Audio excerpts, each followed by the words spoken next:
नमस्कार दोस्तों, कुछ दिनों से सोनू निगम जी जो हैं वो कैंपेन चला रहे हैं टी सीरीज और भूषण कुमार जी के प्रति।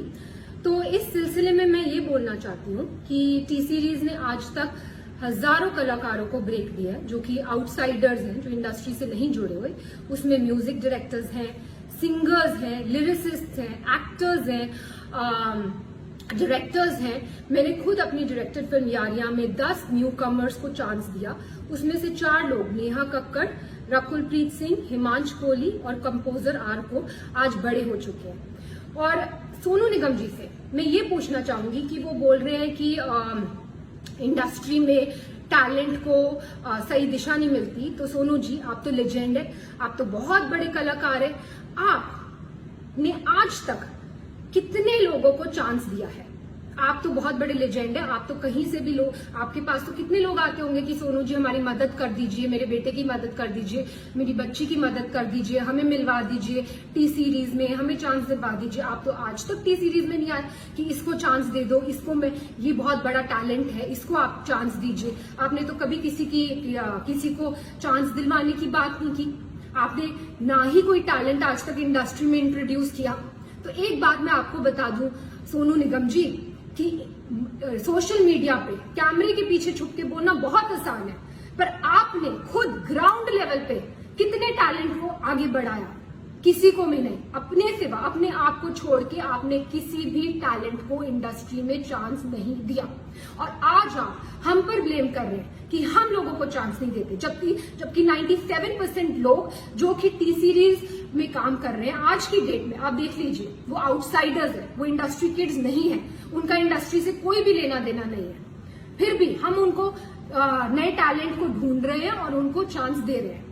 दूसरी बात जो आपने बोली अपने वीडियो में, वो आपने ये बोली कि भूषण जी आपके पास आए और उन्होंने आपसे कहा कि भाई प्लीज मुझे बाला साहब ठाकरे से मिलवा दीजिए, प्लीज मुझे स्मिता ठाकरे से मिलवा दीजिए, प्लीज मुझे सहारा श्री से मिलवा दीजिए। मैं आप सबको ये बताना चाहती हूँ कि सोनू निगम जी खुद 5 रुपए में दिल्ली की रामलीला में गाना गाते थे। वहां से इनको स्पॉट किया गुलशन कुमार जी ने। उन्होंने इनका टैलेंट पहचाना, इनको टिकट्स दी फ्लाइट की, इनको बॉम्बे बुलाया और इनसे कहा गया कि बेटा मैं तुझे बहुत बड़ा कलाकार बनाऊंगा। आप बताइए सोनू निगम जी, आपसे ये बात कही गई कि नहीं कही गई कि आपको बहुत बड़ा कलाकार बनाएंगे? कही गई। और गुलशन जी ने आपकी इतनी एल्बम्स की, इतनी फिल्म्स की, आपको इतना इतना इतना ऊंचे मुकाम पे पहुंचाया। पर आपने क्या किया ये मैं अभी बताती हूँ। उससे पहले मैं अपने को शेरू को बुलाना चाहूंगी। ये शेरू है और ये शेरू, मैं तुमसे पूछना चाहती हूँ कि तुम कहाँ से हो? हाँ जी, मैं मधुबनी बिहार से हूँ। और तुम कितने साल से टी सीरीज में हो? मैं 1988 से मैं टी सीरीज में हूँ जी। तो तुम मुझे क्या बता रहे थे सोनू निगम जी को? सोनू निगम जी के बारे में मुझे मालूम है मैडम। मैं जब आप लोग नहीं थे तभी गुलशन जी ने इनको दिल्ली से बम्बई लाए थे।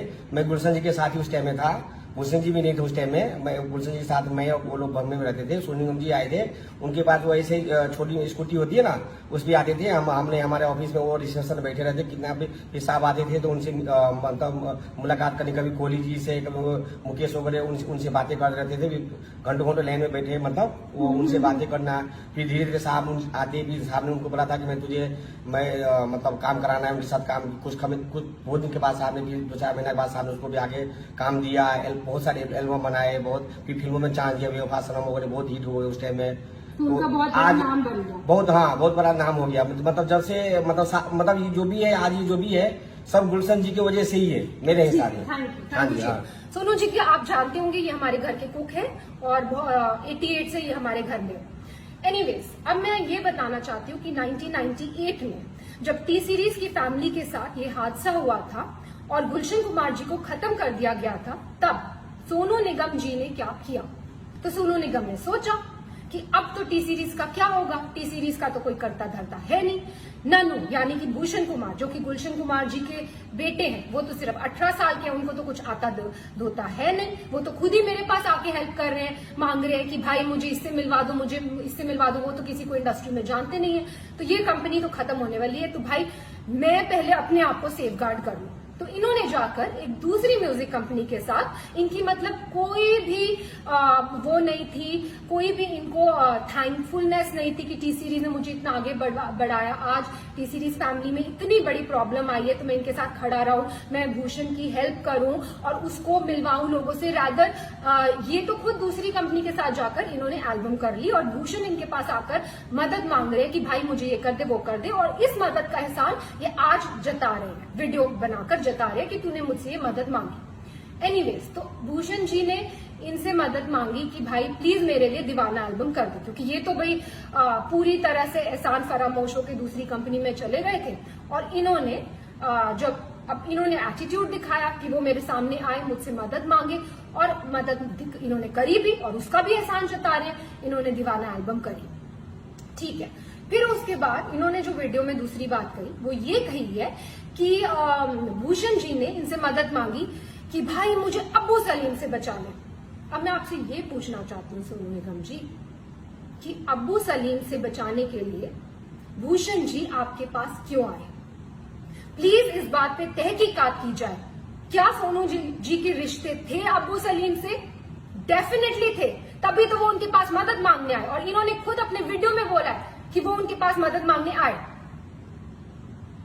नेक्स्ट चीज जो मैं ये बोलना चाहती हूँ कि सोनू जी ने बोला है कि भूषण जी पे एक लड़की ने आरोप लगाया मीटू का, और उसके बाद वो आरोप वापस ले लिया गया और भूषण जी ने माफिया की चाल चली, पर मीडिया को सब पता है, मतलब भूषण जी मीटू रेपिस्ट है, लेकिन ये बात माफिया ने दबा ली। अब मैं आपको ये बताना चाहती हूँ सोनू जी कि मीटू एक बहुत ही अच्छी मूवमेंट थी जो स्टार्ट की गई इसलिए ताकि सोसाइटी में जो ऐसे लोग हैं, जो बुरे लोग हैं, उनका सफाया हो सके। पर इस मूवमेंट का बहुत सारे ऐसे लोगों ने फायदा उठाया, पैसे ऐंठने के लिए, ब्लैकमेल करने के लिए, किसी को किसी से वेंजेंस है तो किसी लड़की के कंधे पे बंदूक रख के चलाने के लिए, और ऐसे ही हमें बहुत सारी ब्लैकमेलिंग कॉल्स आई मीटू के टाइम पर। उस टाइम पर हमने सिर्फ पुलिस की सपोर्ट ली, पुलिस की हेल्प ली, और पुलिस ने तहकीकात की और पुलिस ने ये क्लियर कर दिया कि ये तो सीधा सीधा ब्लैकमेलिंग का केस है। और पुलिस ने, हमने पूछा कि क्या आपको कुछ करना है, कुछ मानहानि का दावा करना है या कुछ करना है, हमने डिसाइड किया कि नहीं, हम मीडिया तक में भी ये बात आउट नहीं करेंगे कि क्या हुआ है हमारे साथ। क्यों? क्योंकि हम खुद किसी लड़की को डाउन क्यों करें, हम किसी लड़की को क्यों उसको इस तरह भरे बाजार में उसकी इज्जत उतारें। लेकिन उसका ऐसे बहुत सारे केसेस आए हमारे पास, और उसका फायदा आप जैसे लोग उठाते हैं। और कई लड़कियों ने एडमिट भी किया कि कई लोगों ने, जो सच्चे दुश्मन है इंडस्ट्री में, उन्होंने वो पीछे थे इस मिली भगत के, लेकिन देखिए आप आज भी इसका फायदा उठा रहे।